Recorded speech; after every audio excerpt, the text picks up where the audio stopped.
Good morning and welcome back to Social Studies. I am here to discuss about chapter number 5, Fundamental Rights and Duties. We all have enjoyed certain rights and we all have performed certain duties in our life, no matter where we are. In the school even when you come, you have been given certain rights as well as certain duties are there which you perform as a student or as a part of the school.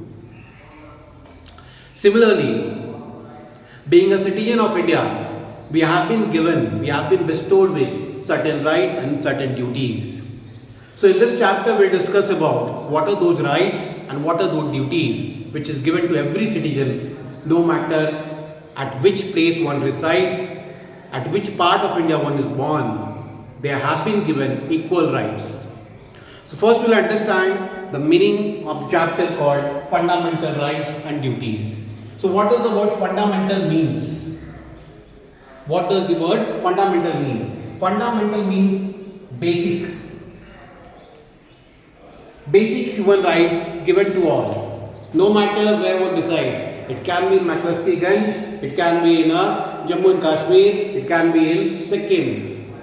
Okay, no matter in which part of India one resides, they have been given equal rights and equal duties. So in this chapter, basically we'll talk about the basic rights that is given to all of us. Okay, irrespective of caste, irrespective of religion, irrespective of sexes that we belong to. First we'll talk about the summary of the chapter is, first we'll discuss about what is a constitution. What is a constitution? Then we'll talk about the fundamental rights, fundamental duties, preamble and directive principle. This is the whole sum of the chapter that we will be taking about or we will be discussing about. So let us begin with the very first topic, that is what is a constitution.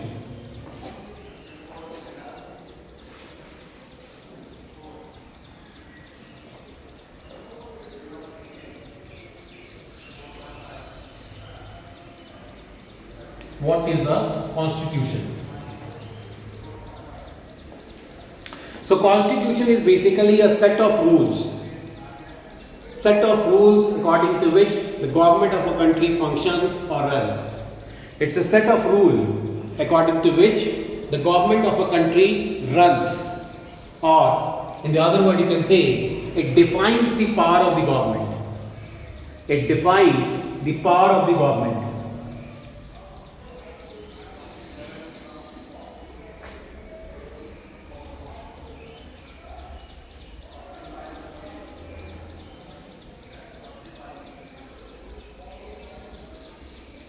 In other words, you can say it even discusses about the relationship between a government and a citizen.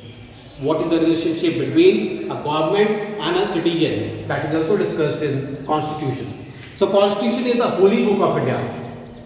Okay, it's a holy book of India. It does not discriminate on the basis of religion, on the basis of caste, on the basis of place, on the basis of sex that we belong to. But it's a holy book which lays down the rules that has to be followed by everyone. So, first we'll see how this constitution or the book called Constitution was laid down. See, when we got the freedom, when we achieved the freedom in the year 1947, when we were free from the Britishers, the first and foremost thing was to lay down the rules, to set the code of conduct, how the country is going to be run, how the country is going to be managed. For that, a rule was required. And that compilation of rule book is called as Constitution. So it basically lays down the rules and regulations that every citizen has to follow, no matter whether he is a prime minister or whether he is a common citizen. They have to follow, they have to abide by certain rules and regulations which are laid down in the Constitution. Now, how did this book come, or how did we frame this book? See, when we thought of framing our own Constitution, in which in Hindi we call it as Samvidhan, when we thought of framing it, our founding fathers are team members or drafting members. They researched, they studied the constitution of different worlds. They studied the constitution of different worlds and they copied all the good ideas, and wherever it was possible to implement those good ideas in our country, they copied and they made it a compilation of a new book called the Constitution of India. Dr. Bhimrao Ambedkar is said to be the founding father, or is said to be the father of Indian Constitution, because he was the one who took the key initiative to form a team or member of drafting committee, and according to his guidance only, there were other respectable people who compiled this book called as the Constitution. It is said that it took almost 2 years, 18 months and 11 days to frame this book called Constitution or the Soul of India. Okay, it is called as the Soul of India as well, or the Holy Book of India. So it took almost 2 years, 11 months and 18 days. Okay, 18 days and 11 months. 18 months, 11 months and 18 days. Sorry, 11 months and 18 days.